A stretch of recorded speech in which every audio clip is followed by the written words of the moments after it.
morning, everyone.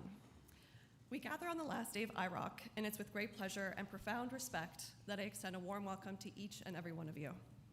Before I dive into the introduction and the exciting panel, I have a confession to make.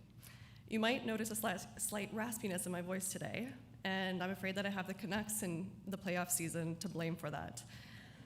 Apparently cheering for your team a little too enthusiastically takes its toll, but fear not, my enthusiasm for today's panel and BC's energy transition remains undiminished. At the heart of this conference lies a shared commitment of honoring achievements, fostering dialogue, and championing equitable access to economic development opportunities and partnerships for Indigenous nations. Today, we come together to celebrate the remarkable successes of both born from collaboration and a shared vision.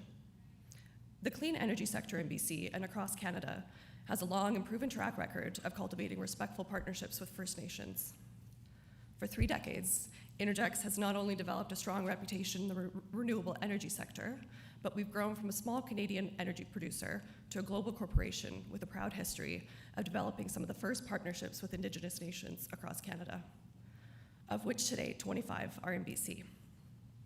Today, I'm particularly thrilled to introduce a visionary leader whose dedication to advancing Indigenous partnerships has left an indelible mark on our collective journey towards sustainable development.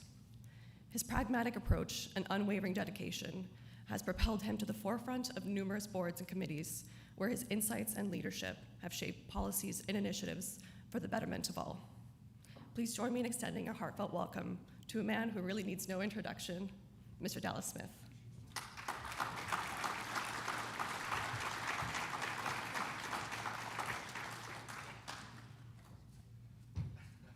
I was honestly wondering who she was talking about for a minute. I was like, cool, program edition. Thank you so much for not only the continued support. You guys have been here since, I believe, the second BC Indigenous Resource Opportunities Conference, and you brought nothing but opportunity and support, and we really appreciate that. Thank you, Kayla Kessler. All right, here we go. Not sure which one to introduce first. One I've known for a real long time, one signs my paycheck, and one I want to work very closely with in the future on certain developments with Clean BC and other things like that. But without any further ado, let's bring up my good friend, Minister Josie Osborne, my little brother, Chief Chris Roberts, and Chris O'Reilly from BC Hydro.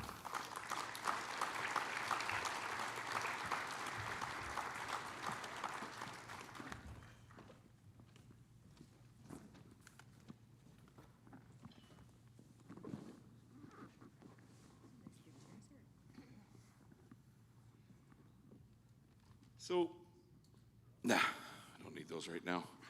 It's a good thing about working with friends is, you know, you get the notes, you get them in your head, but then you just continue the conversations that we've been having for a long time, whether it be at this forum, BCNRF, or other times that we need to talk about other issues. But just some context around this discussion is, as we've been learning to work together, both between the provincial government, First Nations governments, different crown corporations and whatnot, we've learned a lot as we've gone. And some of these major projects that have both been undertaken and contemplating to be undertaken with the call for more clean power and things like that, I thought it was a really nice time to bring us together just to talk about both what we've learned and how we're going to use that going forward. And just a little bit more of a context, I remember the last clean call for power and sort of the gold rush mentality that resulted in stakings of our rivers and different things like that that weren't inclusive of our communities at that time. And so I think the whole energy sector has really learned a lot from how we did things the first time to prepare us for this one. So without any further blah, blah, blah, blah, blah, I felt like the teacher in Charlie Brown sometimes, blah, blah, blah, blah, blah, blah, blah, blah, blah. But I will ask my friend Josie Osborne to give us some opening comments. Sorry, Minister Osborne. Okay, it's Minister all good. It's all good. Osborne. As you can tell, Dallas and I have known each other for a long time, and I'm thrilled to be here with him and with the Chris's, Chief Chris O'Reilly. But first, I want to just acknowledge that it's a privilege to be with you and gather on Snuneymuxw territory.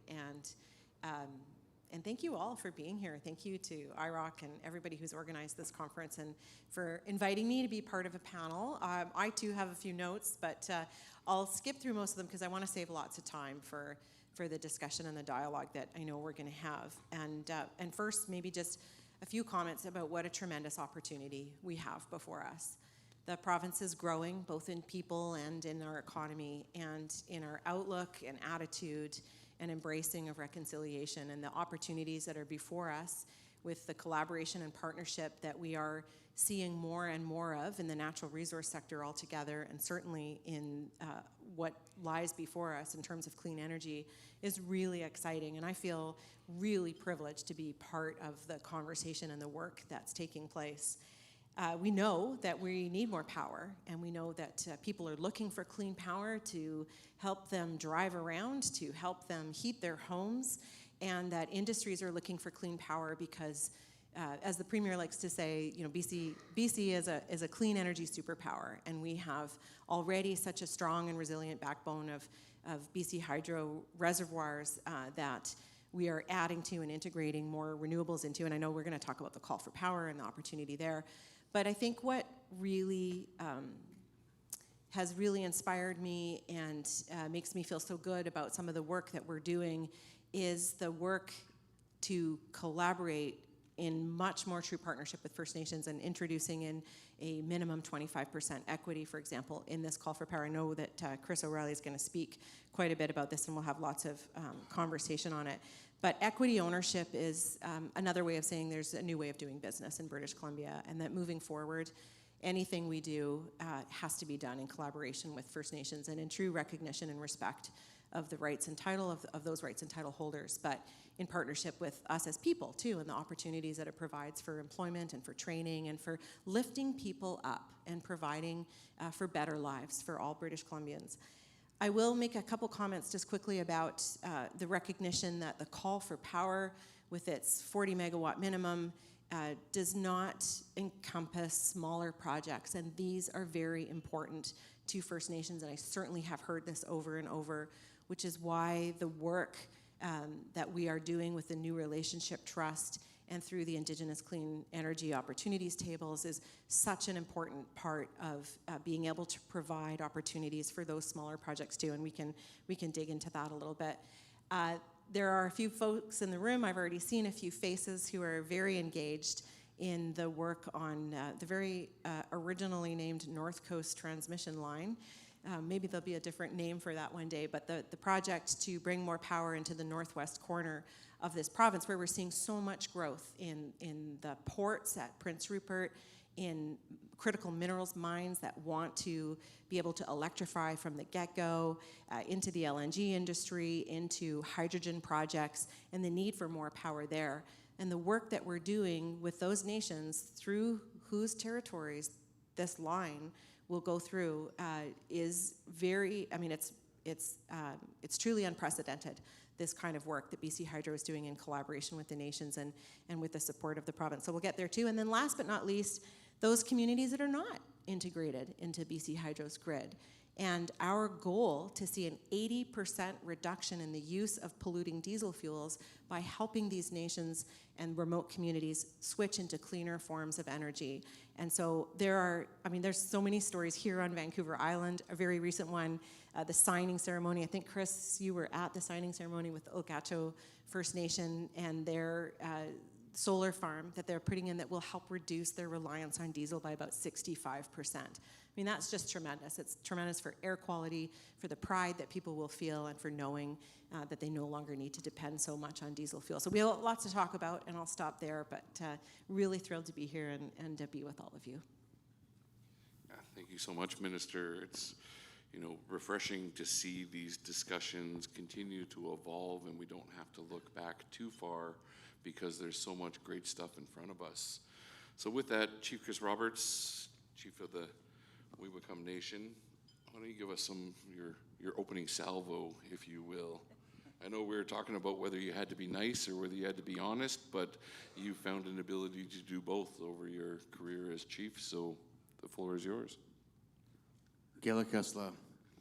Thank you, Dallas. It's an honor and a pleasure to be here, sitting in front of you once again And where to begin? I think I've been anticipating this. I sat yesterday taking it all in, and yesterday was so amazing. All the speakers, what they shared, and the engagement from the crowd here. You know, and coming to an event like this, sometimes I wonder about, you know, we're all sort of a similar mind. We understand what needs to be done. I think that's very true. But I learned a tremendous amount yesterday. I think everyone did. So I want to thank the C3 team, Dallas, for putting on this event and bringing it to Vancouver Island, because I think it's very important to showcase what we are, what we have as far as opportunities here. So, Gela Kesla, Nuko Gwagwa Dakala, Gaya Nakas, Wiwakam Klu Kamatu. I'm Chris Roberts. I'm the elected chief from Wiwakam First Nation, and we're from Campbell River is our home base in central Vancouver Island. And so we have a subject matter I have to try and stick to here on, what's it called? Energizing change and charting the path through electrification. It's pretty a snazzy name, I think, right? As I'm trying to bring some energy to this conversation, as you guys have stuck with us for 2 days almost, and we have a lot of important things to attend to. But there's so much we can talk about. I'm here because we have a project, we have a dam in our territory, the John Hart Dam. There's a network of 3 hydroelectric facilities, and ever since I was first elected about 5 years ago, this relationship with BC Hydro was something that's a file that was very big and was right in front of our face. And I've looked at it from many different angles. I jumped right into it from an economic development perspective and the opportunity that it creates. There's some contracting, there's some procurement opportunities, there's employment and training and all that stuff, which is all very obvious, I think, by now. And I felt really good going into it, that those things were going to be put in place, but we needed to plan and prepare to maximize the economic impact from that major project in our territory to our communities. And that's the language that, believe it or not, I had to fight for to be in a relationship agreement. It shouldn't be that hard to have to put that there as a minimum standard. That is what can happen with major projects in our communities. It can be the catalyst for change. And it has been that. As a result of this, my colleague and good friend, Chief Ronnie, and myself, we've endeavored to work together. We haven't always partnered and as shareholders in the same companies, but it has resulted in our ability to acquire businesses in our territory, to partner with other operators. The plan is we're going to take over. We will be the ones doing the civil construction in our territory. We will be the ones producing aggregate and other needs for expansion and growth. And for major projects like this, we have to get ourselves organized and be prepared to take advantage of what it creates. That's on the economic development side. I heard some really inspiring words yesterday and what it means to be an elected First Nation leader. I'm a commoner. I don't have a seat as a hereditary chief of my nation. Those exist. They have rights and privileges and responsibilities. So when I think about my responsibility as a representative of my people, all of what's encompassed within that, the cultural heritage work that needs to happen, understanding the history of how we related to that river system and what it was like before these dams were put in 1947, 49. Seems like a really long time ago. Obviously with no consent, obviously with no involvement of our nations of what that would mean and how it would change and alter our relationship to our territory forever. So sure, I'm thankful to have clean power, and that's something I'll circle back to because it's a fancy word, but it's not without impact. It has forever changed how we relate to that river. We do not have the large Chinook salmon, the Thais, which Campbell River is renowned for, at the Thai Spit. They don't exist. You're lucky to catch more than a 30-pounder when they're known to have been 70 to 100 pounds. So those type of things have changed us forever. And when we look at the challenges that exist to confront something that's a major project from a seismic dam upgrade, and you come up against policy that says, well, we don't typically do IBAs and compensations when it's for your, it's for everyone's own good. We're all safer for having this dam be shored up for a seismic catastrophe of an earthquake. Fair enough. My community would be annihilated and wiped out if that dam were to fail. But if it were never built, imagine what that would look like. I'll leave it at that. Thank you, Dallas.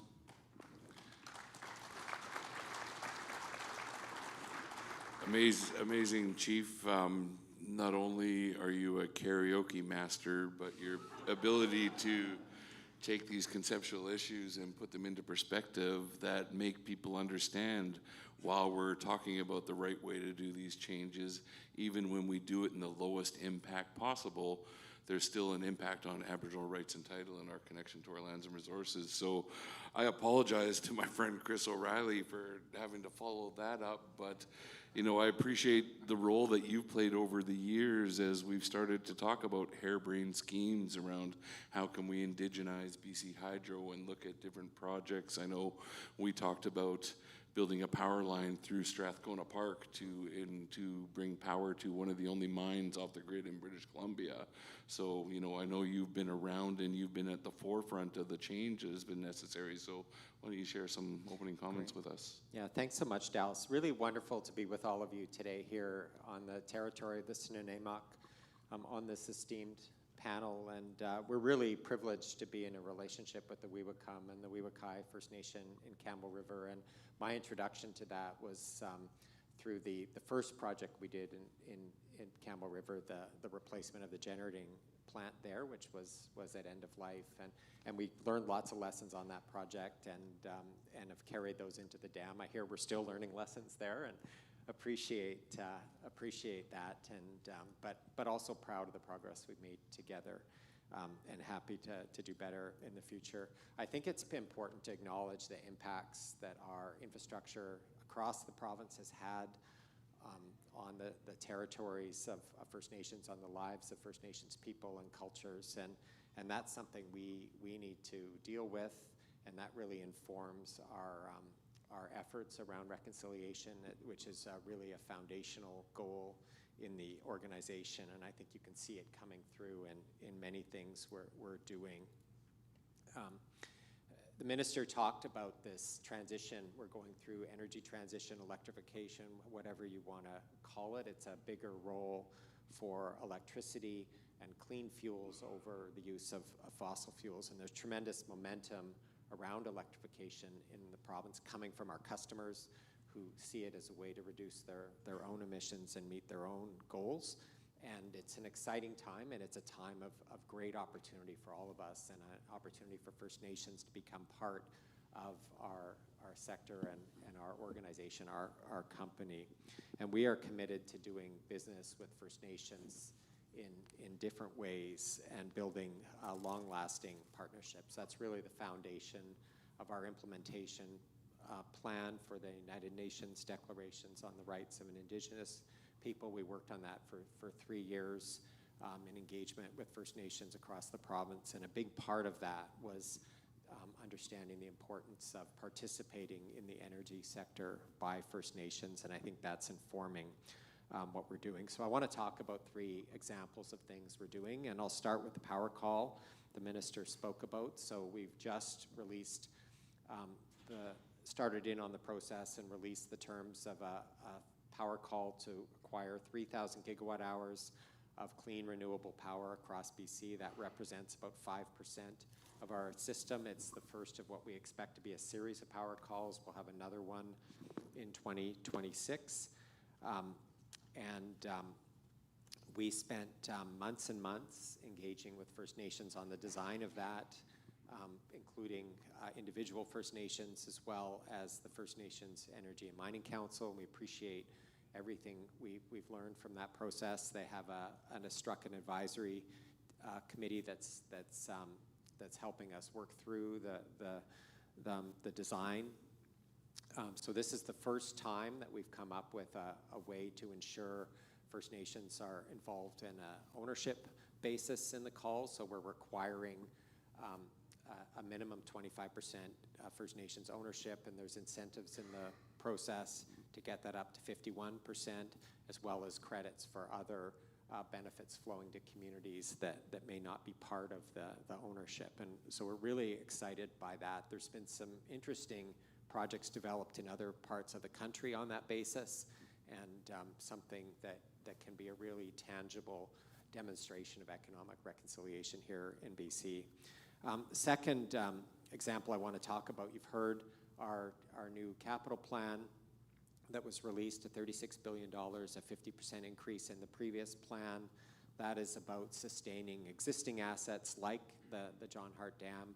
It's also about extending our system to where our customers need the power.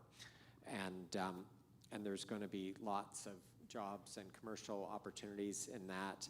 We have a significant commitment to directed procurement to First Nations businesses. Since 2015, we've done more than $1.3 billion of that work all over British Columbia, and the new capital plan will provide more opportunities to build on that. And we've seen some great examples of First Nations businesses growing and using those opportunities to build capacity and then take on bigger jobs as a result of that. So a really exciting part of that is the work we're doing on the North Coast transmission line, and there we've proposed that there will be a co-ownership model for a new transmission line between Prince George and Paris, and that will serve growing customer loads across the northwest of the province, including Kitimat and on to Prince Rupert and up to New Ianch and everywhere in between. So really exciting.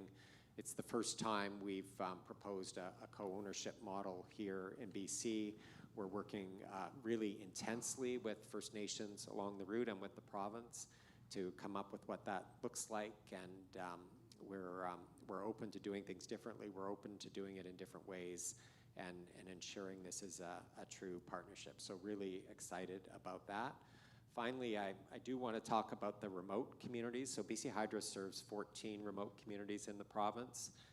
Half of the energy in those communities comes from diesel and half from renewable power, and our goal is, of course, to get as much renewable power in that as we can, and that is support of the Clean BC, the province's Clean BC target of reducing that by 80% by 2030, which is a very ambitious goal. And these are growing communities, so it's very important that we get not just replace, but the ability to provide more clean power, reliable power to these remote communities.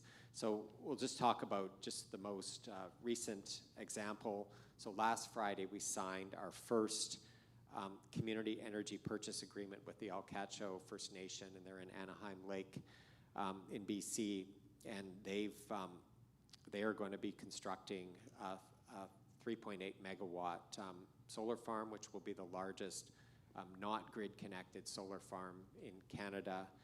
They've got a great team of folks there marshaled to do that work with them, and just a tremendous feeling in the community and pride around that project. So really, really nice to see that. We also opened up and a couple EV chargers, and that provides an important link on our EV electric highway around the province, connecting Highway 20 between Bella Coola and Williams Lake. So seeing the solar project come together with the EV chargers, just a really nice demonstration of what we're trying to do here. So I'm just amazed at the alignment around this work and the commitment to developing clean energy projects, doing that in a way that supports partnerships and growth and reconciliation with First Nations communities, and just really committed to doing everything we can to expedite this work around the province,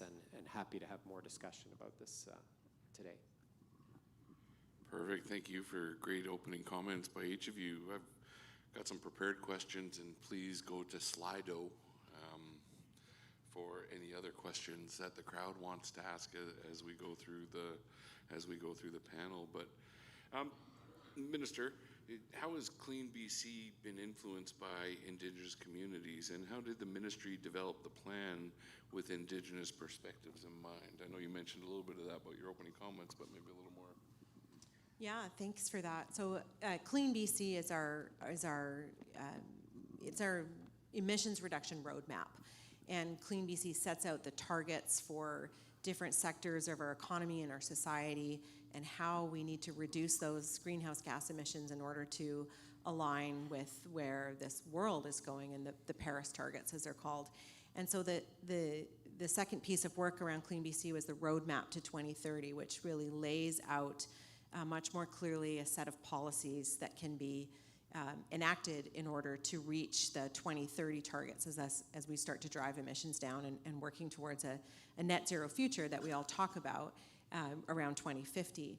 And Clean BC, the way of government beginning, I think, to embrace and attempt to understand Indigenous perspectives and evolving through engagement has been a really key part of that. And I think, again, this is where we should take a lot of pride in the Indigenous leadership in the clean energy space and the willingness and the push to go further and further around how communities are powered and how to look forward in a way that's not just about the benefit for people today, but the benefit for generations to come. And I think the shifting perspectives and beginning to integrate different worldviews into the way government undertakes that policy development and comes up with these plans has been a really important part of it.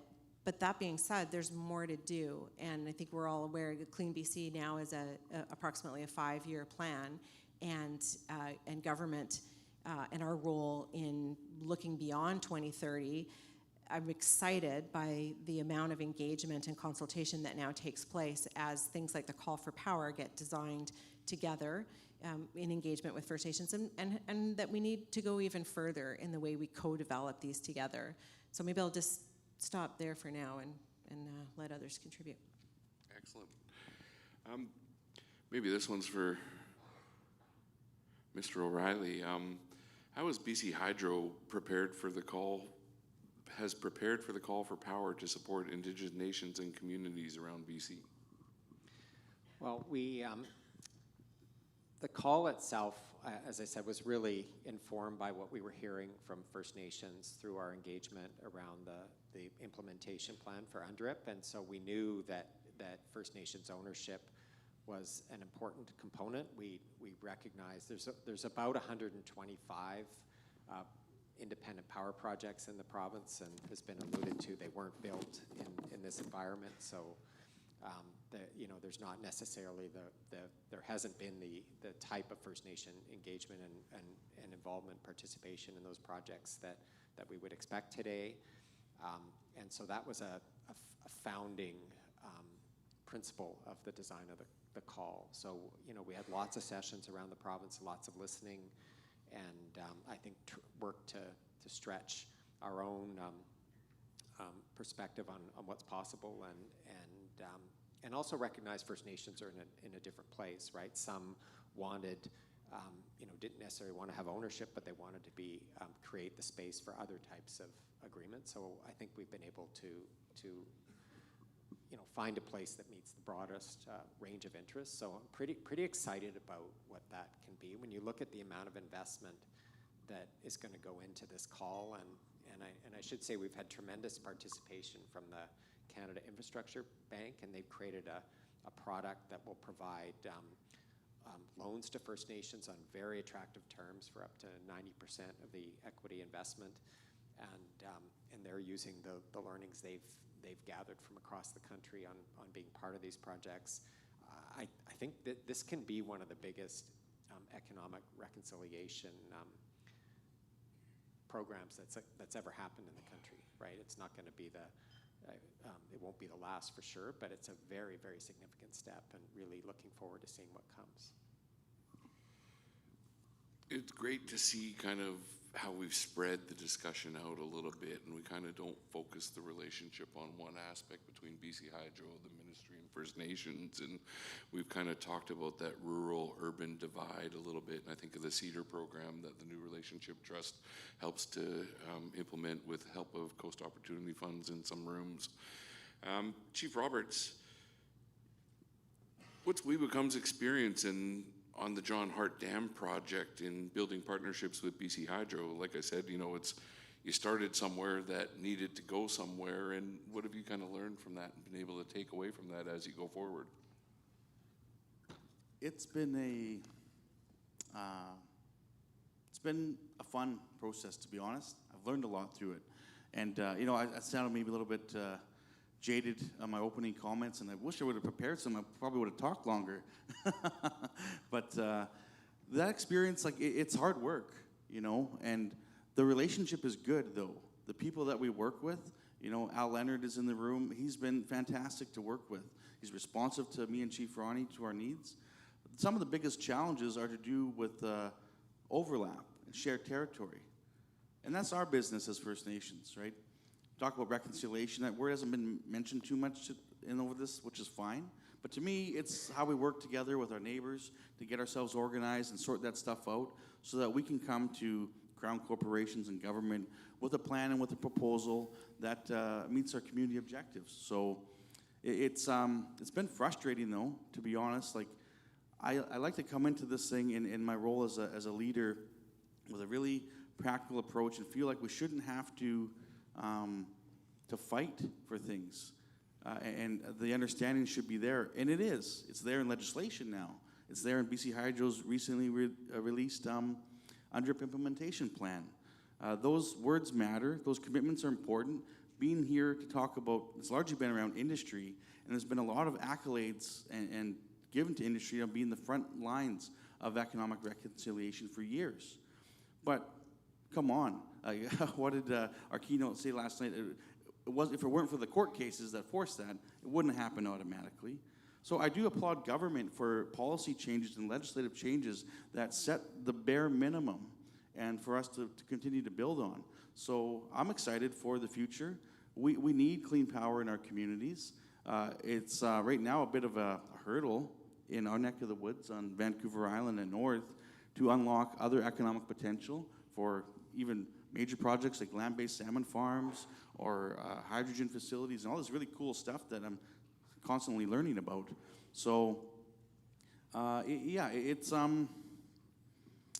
it's important work that we do together and as part of this relationship, and to have the fact of a hydroelectric facility in our territory to come to grips with, like I said, how that's changed our relationship to our territory and our community is something that will always be there. But we do embrace it. It does present some good things, and economically, I think we are now in a position to take advantage of the growth opportunities that exist there. Thanks, Dallas. Oh, great stuff, Chris.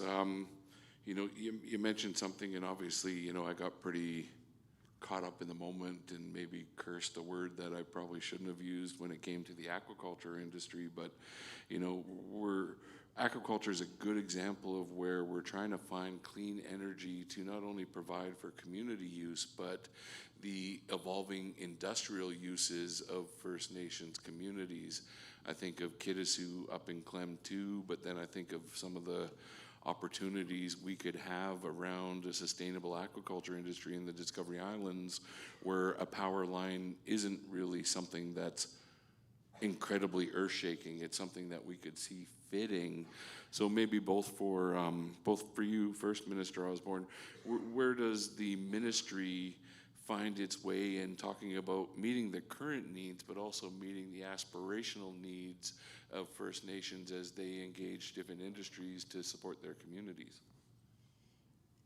Power specific or kind of everything? Mike's yours. Right, thanks. Like I said, Dallas and I have known each other for a long time, and we sat on the Island Coastal Economic Trust board together, which was such an incredible insight for me at the time as a mayor of a small community on the west coast of the island to begin to understand how First Nations economic aspirations and needs need to be contemplated and accommodated by all of the activities that we undertake. So maybe I'll just answer like in a very global way to say I think it's incumbent on all of us, on government and society, to understand that it's high time that all communities are treated equally in terms of the opportunities that are put before them and in the right to determine a nation's own economic future and to respect the governance systems in place to make those decisions. And Dallas touched on the aquaculture industry, which is something that I have a long background in from before my time in politics, and I think it's a pretty interesting case study in taking a look at the different perspectives that we see in society amongst First Nations in British Columbia around the feelings on finfish aquaculture and the opportunities that are there. And in everything that we do, we are constantly making decisions where we want to uphold very high environmental standards. We care for this planet, and we want to leave it in a better place than we found it, especially after 150 odd plus more years of industrial uses and activities that have not typically been undertaken with the consent of nations or even the acknowledgement of the existence of First Nations. And that's where we're in this really interesting pivot point, I think, in our time here as a society in British Columbia, and the directions that governments and nations and industry together are taking. But like Chris O'Reilly said, and Chief Chris here, like, it is hard work. This is hard work to do together, and I see that in the work that we are doing as a province with the nations on the North Coast Transmission Line, for example, in hearing feedback from First Nations around their perspectives on the call for power process, and knowing that we're going to have to continue to have these honest and forthright conversations. But I'm proud of the fact that we're making these incremental gains in terms of, and we've got some Slido questions here around revenue sharing, a recognition that this needs to take place, and that things like minimum Indigenous equity ownership in the call for power projects is a starting point for that kind of recognition. So yeah, that's enough for now. There we go. That works for both of us, I think. Mr. O'Reilly, sort of similar question, but maybe we'll weave into the, how does BC Hydro standardize Indigenous engagement? Because you both look from a power consumption from the community point of view, but as government keeps announcing different aspirational goals to work with Indigenous communities, I've seen the problems within, I'll use Ministry of Forests as an example. The government's brought a few policy ideas to the table that the bureaucracy has really had a hard time conceptualizing and catching up with to a point of implementation. How does BC Hydro deal with that? Yeah, the idea of standardized, we just got to be a little careful, because I think we have to be sensitive. There's different contexts around the province, and First Nations come from different places around the province. So we like to come into things with a sensitivity to that, and a willingness to deal with the particular challenges in a particular place, so not be overbearing on that. I mean, we've got, as you mentioned, some of our folks in the room, we've got a tremendous team of people dedicated to Indigenous relations in the province. We've got two Indigenous directors on our board, and it's a common interest among the board that this is an important area for us as part of our strategic plan. So it's a big topic of our board and executive deliberations, and we're also pretty well tied in with the province in terms of trying to implement the policies that they've laid out for us. So sometimes things don't work, right? And you have to go back and try something else, and be willing to take a different path, and that might look like a misstep, but I think it represents the commitment we have to moving forward, always be moving forward, and if something is not landing properly, a willingness to step back and look at it again and try another way. I think that's a great answer, because what I take from that is at least steps are being taken. And as we've all learned in this room, if we don't take these steps, we don't achieve any of these things. And so if we haven't made what looks later like a misstep, but was good intentions before, we just don't close the gap on some of these things. So, Chief Roberts, I said that without laughing. I said that without any messing up your name. Sorry, this is an ongoing joke between Chris and I. What's Weewacum's experience on the John Hart Dam project and building partnerships with BC Hydro, and how are you setting the groundwork for future discussions around where this relationship goes? Okay, thanks, Dallas. I'm not sure if I'm going to get to talk again, so there's a lot of things I'm going to try and say here that don't really answer that question, but that shouldn't surprise anybody. I've trained you well, my friend. Trained you well. There's a lot of people have interest in the revenue sharing. I have a comment. I sure hope so. Right, like that's it's not the only sector, the only industry that has the history of non-consent forest licensing programs, the revenue that generates from this province. Guess what? Revenue sharing has been happening since 2005, 3. So it needs to happen. When we talk about the future and what's there for an opportunity, and we're excited about that, but I think about the redress part and dealing with those past impacts to our territories where these hydroelectric facilities exist, those have to be addressed. That is the foundation of our relationship. And it's not enough to say, well, you should go talk to Josie or whoever's in that position, because there's no mandate from the provincial government to talk about redress for these, because every square inch of the province, it would just throw a huge turmoil, and we wouldn't know where to begin when we talk about utilities. But it's happening, and I'm confident that we will get there. And that's where we get fixated on, like in our territory, dealing with the impacts from John Hart, Strathcona, and Ladore. They're a network of 3 dams that I've learned through, my aunt is here, Christine's going to speak after this about archaeology and cultural heritage. To understand what that river system meant to our people and our connection to our neighbors and our relatives, the Mawacha-Muchalet on the west coast, it's fascinating to think about that. And now, there's a highway that exists. It's probably needs some improvements, et cetera. But our relationship to that and how we utilize that network was instrumental and integral to who we are, our connection as a people. And there's many stories about what that meant and how it continues to exist. So, yeah, we need to level up. I think we need to do this work quicker and on a good terms. But then I've also heard a lot of stuff yesterday around competitive advantage and recognizing what our competitive advantage is, not as Weewakam First Nation. I do that a lot. It supports my commercial shopping center, et cetera. But we are part of a global economy that will never, ever change. And so when we think about I think we're supposed to say people that live in British Columbia, not British Columbians. Anyhow,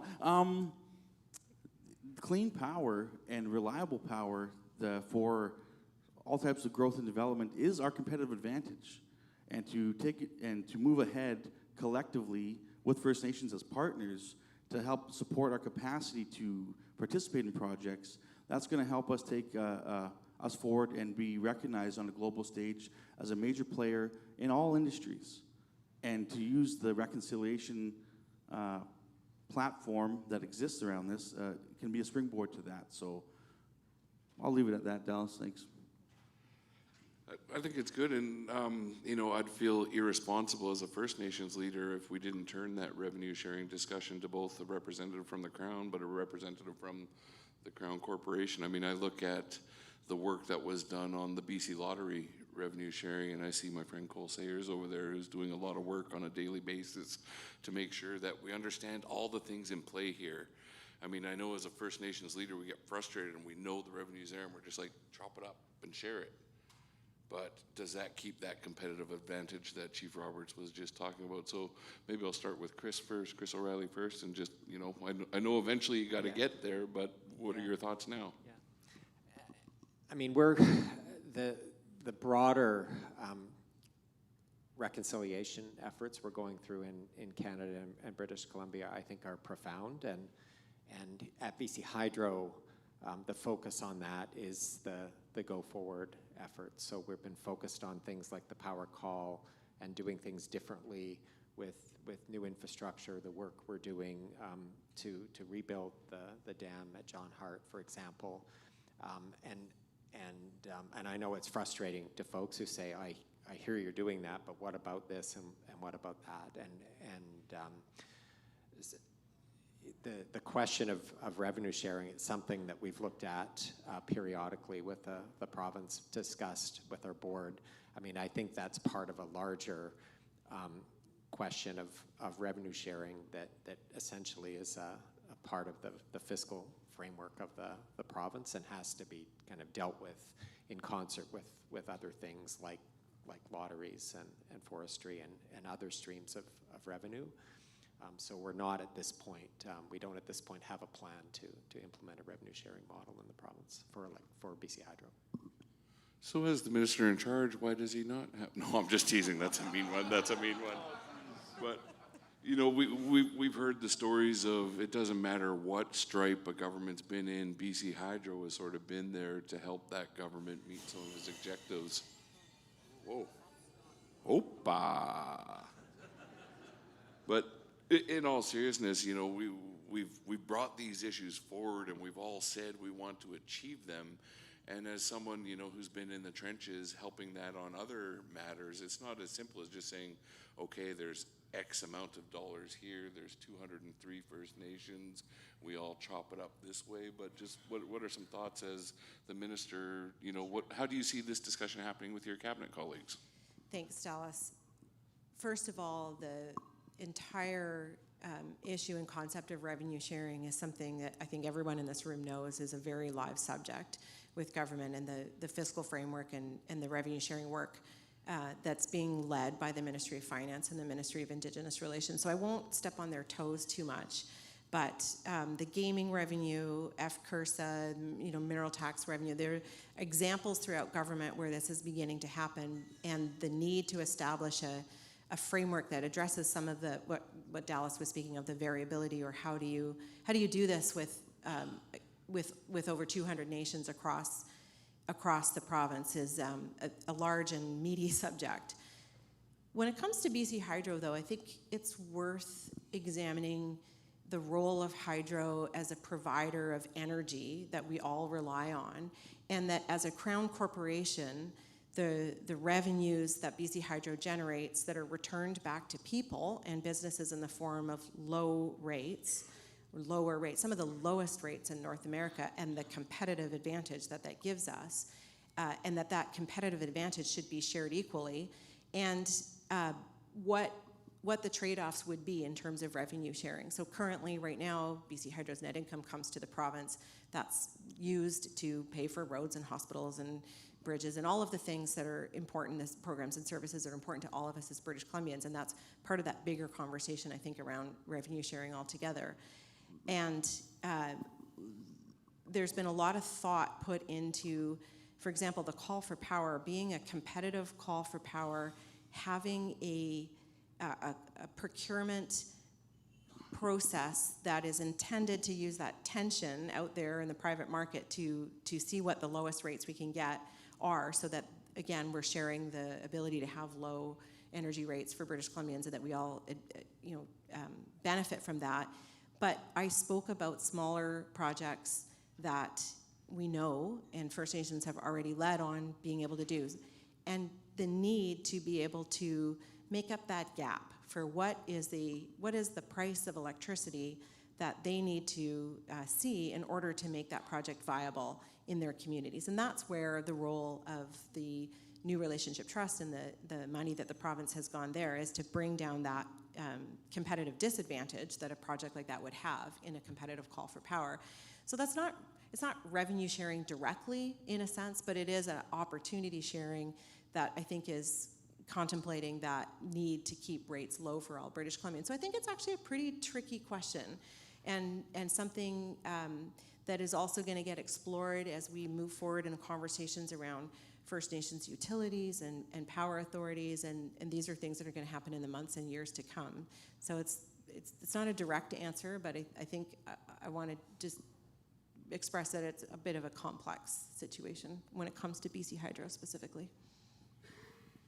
No, I think that's as clear an answer as I've gotten from any Minister of Energy, you know, over the last 10 years, because it is very complicated. And I want to assure people who ask these questions and have those concerns that there's hundreds of people working on these issues on a regular basis. So unfortunately, our time is starting to catch up to us, but on behalf of the BC Indigenous Resource Conference and Nanwakolas Council, we'd just really like to thank the three of you for providing some of this insight that has just given us all something to think about, because power is one of those ones that we all use. We all think we know something about it, but I think we all learned a little bit more about it today, so thank you very much.